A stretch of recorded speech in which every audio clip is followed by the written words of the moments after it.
Good morning, everyone. And good to see so many people here. And yes, I'm going to be telling the story of the Enderby Shield that came from developer-led excavations just to the southwest of Leicester at a place called Enderby. The excavations were in 2015, and it was August 2015 when the shield was found. The initial recording, analysis, and conservation took place with the assistance of Mike Bamforth, who was a really great asset to the project, and also worked by York Archaeological Trust. The shield was radiocarbon dated to the Middle Iron Age. The shield was donated by the developer, who were Everard's Brewery, who were a Leicestershire brewery, who were actually extending and wanting to build a new brewery on the site where the shield was found. Donated to the British Museum in June 2019. And then further conservation analysis took place at the British Museum, and we had experiments to remake versions of this shield made out of bark in June 2018, October 2021, and June 2022. The Enderby Shield went on permanent display in the British Museum in October 2023, and with Sophie Adams and Caroline Cartwright and Barbara Wills, we've now published in the Proceedings of the Prehistoric Society a paper on the shield. There have been numerous outreach events using the shield replicas with lectures and festivals, and also in social media. Promotion by Sophie Adams, British Museum on YouTube, and featuring also in a Digging for Britain in March 2023. So this was the location of the site, a Midlands River Valley over in the East Midlands, on the western edge of the River Soar, which drains Leicestershire north to the Trent, part of the Trent catchment. And the shield site came up through the 2006 Google Earth photos, which suddenly showed a lot of aerial crop marks where crop marks hadn't been seen before. And so the site was identified and evaluated, and we identified that there was going to be Iron Age and Roman occupation there. No particular waterlogged potential was identified. It looked a fairly typical terrace edge site, not quite in the sticky stuff, just out of the alluvial areas. There was the site being stripped, and this is the area where the shield was found. There were a series of enclosures, an Iron Age pit alignment, and then later Roman enclosures over the top. It didn't look like immediate Iron Age occupation. There wasn't Iron Age domestic activity identified, but the site was also truncated. Certainly there was evidence of stock control, and indeed the shield came from a deep pit that in fact had been cut by another pit, a Roman pit, and the shield survived just on the shoulder or the base of the Iron Age pit, and was cut by the later Roman feature. So it was found by Adam Clapton, and I'll keep saying his name because he did a fantastic job in 2015 to recognise that this was something special, stop excavating, and go down very carefully to expose the object, which we didn't realise was a shield. It did take some a week or two to actually understand that this could be a shield made out of bark, because none have been found, and there was the shield in situ. The shield was lifted on a block of soil, and that, in hindsight, that was a mistake. It should have been stabilised first, but that's what happened.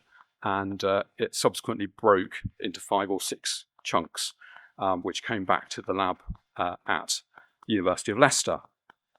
They were then stabilised. We brought in Mike Bamforth, and using the plaster of Paris and cling film and tin foil, we built little cases for each piece, each lobe, turned it over, and then excavated it to reveal the objects inside. So we had pieces of thin bark, we had a piece with particularly clear and vivid pigmentation on it, and the pigmentation appeared to be defined. You might be able to see there's a line, a scored line that defines where the paint was.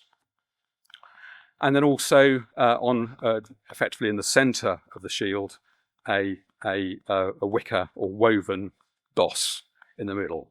So realizing that we could also see there were other structures within the bark, there were pieces of wood which appeared to be running a different orientation to the bark, we gained the help of the CT scanner at the Leicester Royal Infirmary, and each piece was CT scanned, and that helped identify the structures in the shield. Can you see my? Have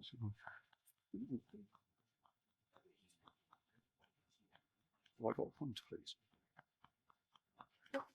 So at the top of that piece, one piece of the field that we're looking at to highlight around the edges the cling films and the tin foils, and then we've got a piece of bark, and then basically you can see at the top running across it is like a lollipop stick, and that is a lath.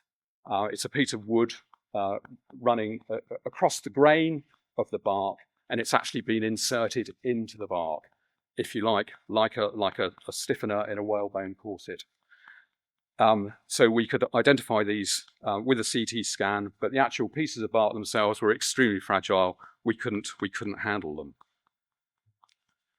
them. We used micro CT scan at the British Museum to scan the boss, and that showed that the boss was actually a composite structure, and it was multi-stranded. So this is showing one plane of the boss really at flange level, and the outer circuit here.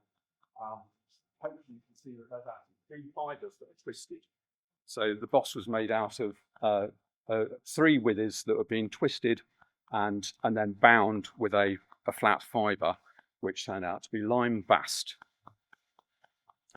So in addition to CT scanning, many other techniques were used to tease information from the artifact, including RTI, reflectance transformation imaging, which was really good in providing a data set that could be interrogated by myself and other specialists in post-excavation. It was cheap and it was very effective. And we also used near-infrared photography to try and help show where paint might have survived, but in fact that didn't help at all. The paint was never seen again. Ramons showed that the origin of the paint was hematite, but we couldn't go any further than that, and zooms didn't identify any animal products. Species IDs on this bark shield and its wicker boss were done initially by Steve Allen at York Archaeological Trust, and then by Caroline Cartwright at the British Museum. So from this analysis, we found our components of this shield. The bark is willow, and the outside of the bark is the inside of the shield. The laths, of which there are 4, are from a fruit wood, apple. The boss is a twisted core of willow stitched with lime bast, which was then stitched to the shield with a 2-ply stitch.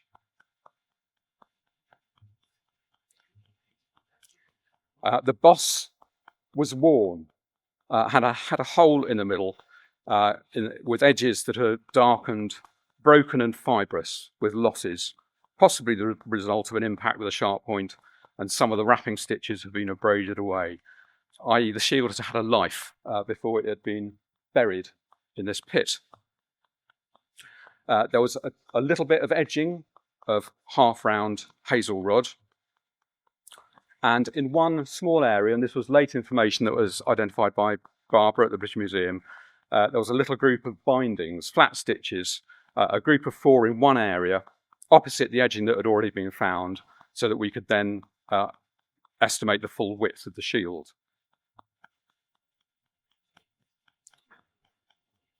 And this could possibly have a parallel with the Mill Hill Deal hide shield burial, where there's a binding showing potentially 4 bindings.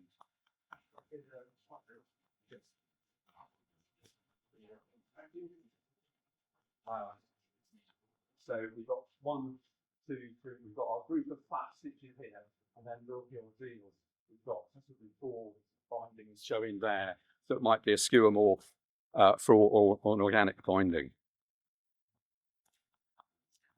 I assimilated all the information in a GIS. I was quite used to using GISs for kind of landscape views, and thought, well, why don't we just pretend this is a landscape and mix our data sources, because there was lots of stuff that needed to be rectified in different ways. Lots of the photography and other observations, the CT scans, they weren't planar and needed to be effectively georeferenced into a GIS. So I used a GIS for it and put the information together. Here you can see the traces of red paint that had been recorded in zones. Some remarking of lines are apparent. This area here, these scored lines. Laths. The laths have been inserted through the middle of the bark and possibly weren't to be intended to have been visible from the front of the shield, but became visible through to breakout of the top layer of bark. So these are the individual laths. So there are 4 of them. And we worked very hard to establish that these were the laths. And these were the full extent of them by analysing the CT data absolutely as thoroughly as possible and re-analysing it. Because these fragments, as I say, you couldn't handle them, you couldn't pick them up, you couldn't really do very much with them. What we'd got was what you could see from the face, which happened to be the outer face of the shield, or the inside of the bark, because that's the way it had been conserved. And you had your CT data, and you didn't have anything else. The holes in the shield, of which there are a number, they are in clusters, and there is some patterning there, but we haven't really developed the work on that, and there is work that could be done. They look like weapon holes. They do look like weapon holes, but perhaps different types of weapon have done it. And then the handle of willow roundwood, bound to the bark with twisted ties of lime bast. The handle was chamfered. There was only half the handle survived. The handle was chamfered on 2 sides, and that said to me that the shield had to be curved, because there was only one way that the face of a shield could actually meet those chamfers, and that's a little sketch here, and that was by the shield being concave to the bearer. Most examples of Iron Age shields were dredged from rivers in the 19th century. Some incomplete examples excavated and recording in burials, i.e. like the Mill Hill Deal burial. Evidence has come from miniature shields, from hoards and from excavation. But our knowledge from Britain is dominated by metal, although composite examples using hide are also known. There are no examples of shields of bark. There are no examples of shields of bark from Britain or Europe or North America that anyone's told us about. There are no examples of shields from the Northern Hemisphere made out of bark. There are lots from the Southern Hemisphere. There's very little evidence of concavity or convexity. The assemblage that we have in Britain is mostly flat, but this is perhaps a function of deposition or post-deposition, or the limitations of a miniature. The chamfering of the handle indicated that the shield was concave to the bearer, although we also knew that the bark was inside out. Encouraged by Mike Banforth, I decided to attempt to make bark shields using solely the excavated evidence for Enderby, and this happened in 2018, 2021 and 2022 on a site in central Leicestershire. We enlisted the help of Deirdre Pompstra, an experimental archaeologist from the University of Leiden, and a friend of mine, Paul Windridge, an instrument maker, repairer, but with many years' experience in wood and metal. And the project was also supported by a local farmer and his family, who provided a site and resources. And from 2020 onwards, we had the help of the British Museum. In 2021 and 2022, the National Forest granted access to willow trees. The remaking was collaborative and iterative. We were able to refine the form and structure of the shields, learning from both the previous attempts and also the results of detailed study by the conservators at the British Museum, led by Barbara Wills, and species identifications by Caroline Cartwright. So here we are removing bark from a willow tree. That's Paul Windridge. Easy to take off when the sap's rising, any time between April and perhaps the end of July. Not so easy at other times. This is our making site in an area of ex-gravel pits. And it was a brilliant time that we had on those 3 years. I'm here with Sophie Adams from the British Museum, and here we're using a one-to-one printout from the GIS, where I'd assimilated all my information and using it as a template to cut around our slab of bark, starting off in the making process. And otherwise, we're splitting bits of hazel to use as the bindings. Diedrich is trimming applewood laths to drive into the body of the core, and here he's sewing on a boss onto the centre of a shield.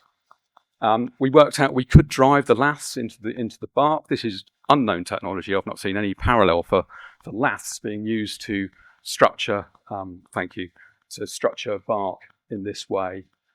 We had some mishaps in 2022. We tried putting laths in on a diagonal, and we hypothesised that the laths were more continuous than what we had found in the ground.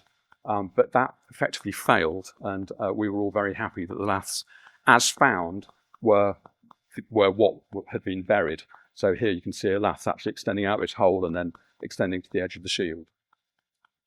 And here we are in the, if you like, the Mark III, putting the laths in on effectively blind, stopped diagonals, using a steel knife to cut a channel, and then driving the lath into that channel. We didn't use Iron Age tools, but we only used blades. But our mission was to try and find out what if we could make a shield of the components that we had, not test Iron Age tools, but having a sharp knife and a point is effectively what you needed. And we had some filming at times here. That I think a bit of lath driving is being filmed for the Digging for Britain that made a great programme. And then here is the 4 bindings that Barbara found, and there's the lath flat lime bast being used to stitch the hazel rim onto the edge of the bark. That's a Mark I boss made with a single willow rod, and in fact, it was made when it was wet. The willow was wet, which a basket maker would traditionally do, soak their withies, and then use them. But effectively, when it dries out, it becomes very sloppy and it isn't tight. Whereas the Mark II bosses made by Diedrich, they were made dry, and you can see they're very dense, and it's like an archery butt. You put your hand inside it and you really do feel that your hand is very well protected. The bosses were probably the most labour-intensive items, most labour-intensive part of the shield. And there was the conserved boss. We tried different drying methods. Here we were forced drying with a fire in 2018. That was too harsh. And we actually found that clamping and air drying was much more effective. But by clamping the shield into the concave shape that was our objective, we could dry the shield and make it take that form very well. We could see that the laths were necessary to stop deformation. So that's a shield with no laths, and you can see that the bark has gone, I'm going to go back around the tree, please. And so I think that's what the laths were doing. They were stopping that deformation. Here we've got some more deformation. This was the lath project that went wrong, where we extended the laths out of their holes. And that shows you more clearly how the bark will deform. And if the bark hasn't got a rim around the edge, then longitudinally it will deform as well. Some more shots from the making site. The farmer and his family turned up. The shield is a brilliant outreach item. Anybody can handle them. There's a group with our British Museum partners in 2022. And then here are just some graphics of how Barbara was able to put the shield back together again. A fantastic job she did. That's how it works with the GIS. And that's our best remake. And then for a parallel, we go to northern France and the Warrior of Saint-Maur. A great little Digging for Britain episode. Sophie's done a lot of work on YouTube that's very popular. We've now published in PPS. And the shield is now on display. Gallery 50, British Museum, with its big metal brothers and sisters over there. So a great result. So the project success came from sustained enthusiasm from a number of individuals. We had to keep going at it. I was lucky enough to have the project land in my lap, and with some experience of archaeological wood and some crafty friends who were very generous with their expertise and time. The shields are excellent items for outreach. They really do have impact.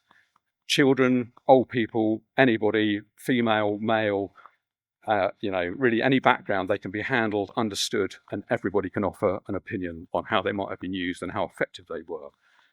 Although we had to deal with the delays caused by COVID, ultimately this assisted us as pieces of information from the BM conservation work, which were available to us in the 2022 remake, might otherwise have been too late.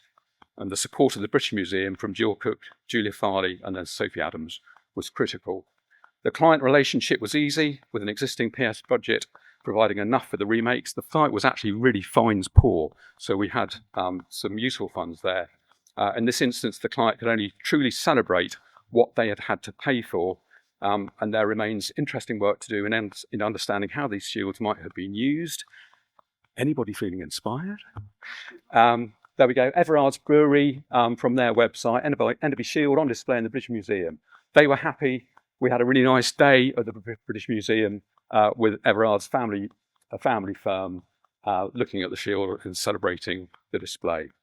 Lots of people who were absolutely vital to the project. They're all there. I won't go through them. Thanks very much.